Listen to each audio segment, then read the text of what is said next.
Move to agenda item 15, which is a presentation by the Regional Transportation Commission on the flashing yellow arrow FYA traffic light installation.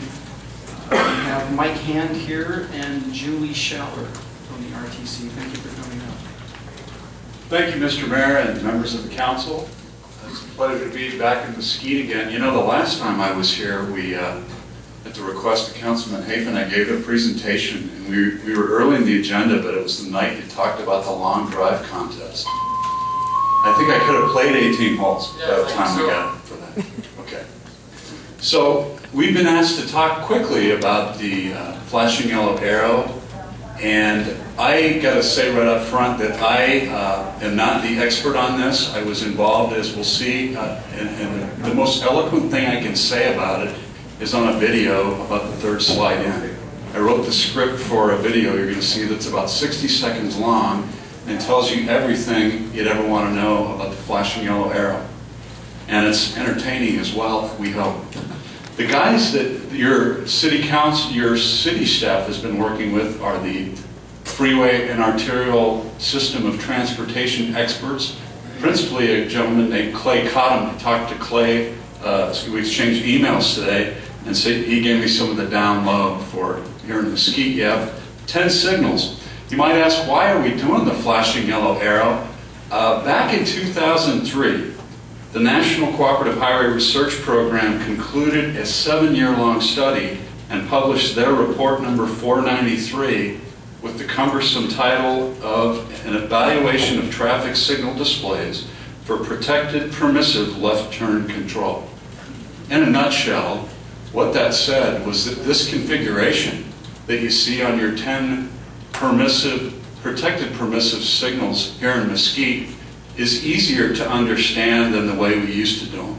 The way we used to do them was a 5-section doghouse where that 4-section vertical head is, and when you got to the permissive part of the phase, in other words, the yield condition where you can make a left when it's safe to do so, you got a green ball. And the green ball said, left turn yield on green ball. Now, every kid in 3rd grade knows when you get a green ball, you go. So they spent 7 years on a national study to find out, and I'm not disparaging that, it's a good idea to study those things, but they came up with that this configuration is more intuitive to understand, and it leaves you with a lot of programming options. But let's talk about how does this thing work? The 4-section head has 4 possibilities. Steady red arrow, and for those of you in the audience, this is page 14 of the Nevada Driver's Manual. I'm not kidding. Steady red arrow. Drivers must stop and may not enter the intersection. Steady yellow arrow. Drivers are warned the turning signal is about to turn red. Do not enter the intersection if you can stop safely. Vehicles in the intersection should safely complete their turns. And here's our flashing yellow arrow. Drivers are allowed to turn after yielding to oncoming traffic and pedestrians. Oncoming traffic has a green light. Drivers must determine if there is an adequate gap before turning. And let's finish the last one. We're going to come back to the flashing yellow and why we like it. Steady green arrow. Drivers making a turn have the right of way. This is where we get into the protected permissive. The steady green arrow is the protected phase. So if you've got enough, we sit with our fast guys, talk to your guys, and they say if there's enough congestion and green time, we establish a 3-car queue in the left turn lane. If you get 3 cars there, you're going to get a green, and that's the protected phase. The reason they like to be able to manage the length and time of that phase is the more they give to the left turn on the green, the less through time you have to move the rest of the cars. So the guys at FAST love this flashing yellow arrow because if there's nobody in the left turn lane when you start, you don't get the green. And if somebody pulls in after, depending on where you hit the cycle, you get the flashing yellow. So they can manage the time and move more cars more safely and efficiently through town. And I should point out, well, I got a slide. So here's the video.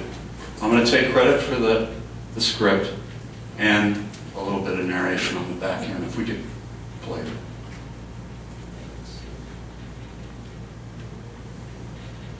Is there audio, I hope?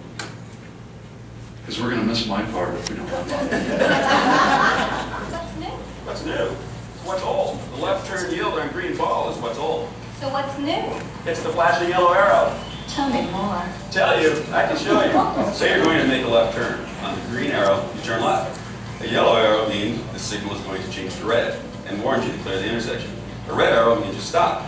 Next, you'll see a flashing yellow arrow. The flashing yellow arrow means you must yield to oncoming traffic and pedestrians. Complete your turn when it is safe to do so. That was simple. It is. A national study determined that the flashing yellow arrow is easier to understand than the green ball in the left turn lane. Any other questions? I got what I need. The new flashing yellow arrow signals will be installed gradually throughout the valley. For more information, visit rtcsnv.com.